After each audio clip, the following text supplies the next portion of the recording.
Hi everyone, Jits over 50 here. I just wanted to cover white belt progression. What should you be focused on as a white belt? What is the order of priorities of information you need to know to have success as a white belt? So the first thing I would focus on is framing. You want to learn how to keep people off of your ribs. Rib protection is key in the beginning because that's one of the major injuries you get from having someone get chest to chest or someone to get knee on belly. So you want to be able to have your hands here. Even if someone gets chest to chest, you're blocking it. You're blocking their pressure from going into your ribs. Okay? Another way is to keep your frame, keep your knee and your elbow together like this in a ball, and when somebody passes and they're on top of you or they're trying to pass, they're going to be leaning on your frame.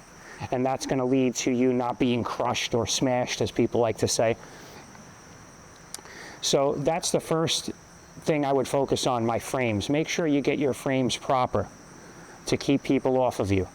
The second thing is to focus on what if somebody passes your guard, can you still defend? In other words, is the game over because you got your guard passed? I see a lot of high-level athletic guys that aren't used to getting their guard passed, and when it does happen, many times they get submitted very quickly.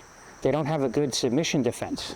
So let's build the foundation properly. So first we learn frames, then we're going to learn submission defense.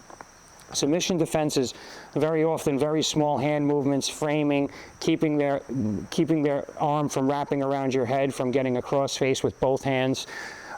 There's a lot of little technicalities that come with this, but you'll learn it just from getting your guard passed and being on the bottom. So now you're on the bottom. Let's learn how to defend the submissions by keeping our elbows tight, not allowing our opponent to get our elbow jacked up where they can get your arm over your head and all the submissions are there. We want to keep our elbows down here. There's really nothing here. And when we move, we keep our elbows to our body. So the next thing we should learn, the second thing, is submission defense. Okay, we want to focus on that.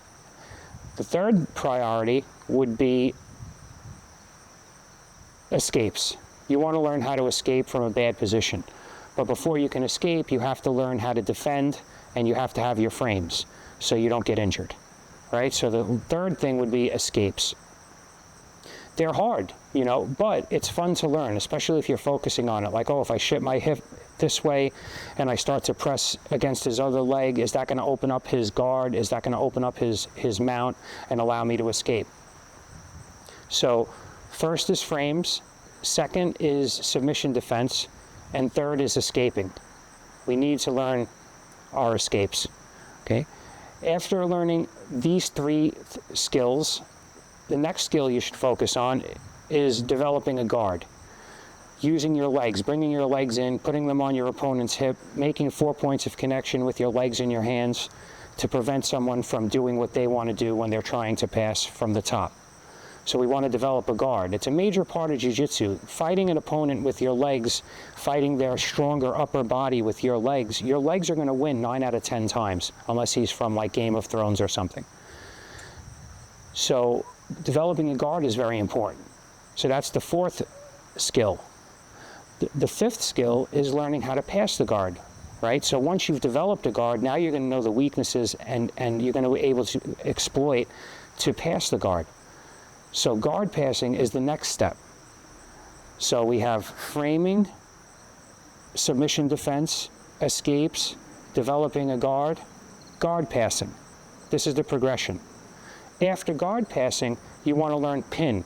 How do you pin somebody after you've passed their guard where they're not just going to get their guard back instantly?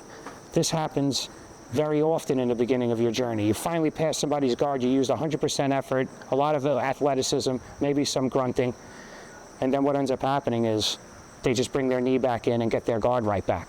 So the next level after learning how to pass a guard is to pin after you've passed the guard. You have to be able to hold somebody down and prevent them from doing what they want to do. A submission really is the cherry on top after you've controlled somebody effectively. So after pinning is the submission or the cherry on top. I had somebody recently in a video, I had his arm above his head, he was really strong, I couldn't get the Americana, so I just wrist locked him, right? So we want to learn how to employ our submissions after we've pinned our opponent. After you've done all of this, then I would start to look more at sweeping. What do we need to do to go from bottom position to top position in one move? Right? So sweeping is, to me, the most technical, hardest part of jiu-jitsu to become proficient at, and the most fun. I enjoy a good sweep better than a good submission. So the final thing, in my opinion, would be sweeping or reversal. So you have each step to focus on as you go. You're going to be learning everything at once, but just remember, in the beginning, you're going to be getting your guard pass. So let's learn framing. Then let's learn how to escape, right? Let's learn framing. Let's learn submission defense. Then let's learn how to escape, develop a guard, pass a guard, pin, submit, sweep. So that's the order of operations as far as I'm concerned when it comes to a new white belt, because there's so much to learn. There's so much information in jiu-jitsu. And what happens is we get overloaded and then we don't develop. So we're trying all these little things randomly that don't connect, and we're not developing our game. We're not building our foundation properly. So to build a house, the foundation has to be there, and that comes with submission defense, framing, escapes.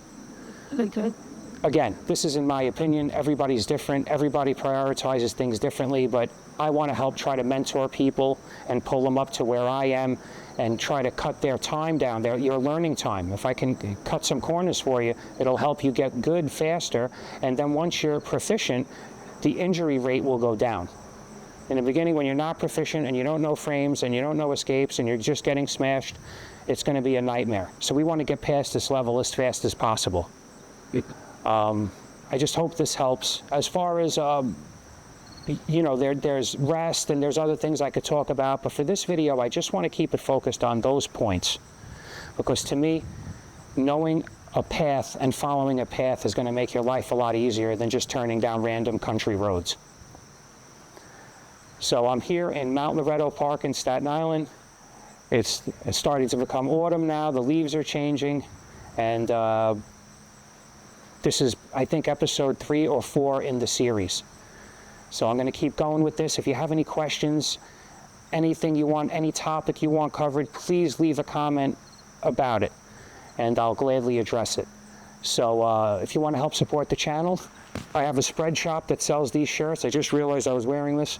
Jits Over 50 sweaters. They have water bottles, everything. I'll put the link in the description. Or you could go to X Marshall. The link is also in the description. They're my sponsor. Anything you buy on that channel is 15% off if you use code Jits Over 50.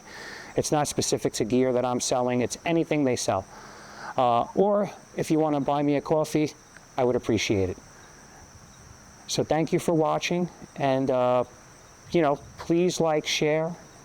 And if you haven't already, subscribe. Thank you.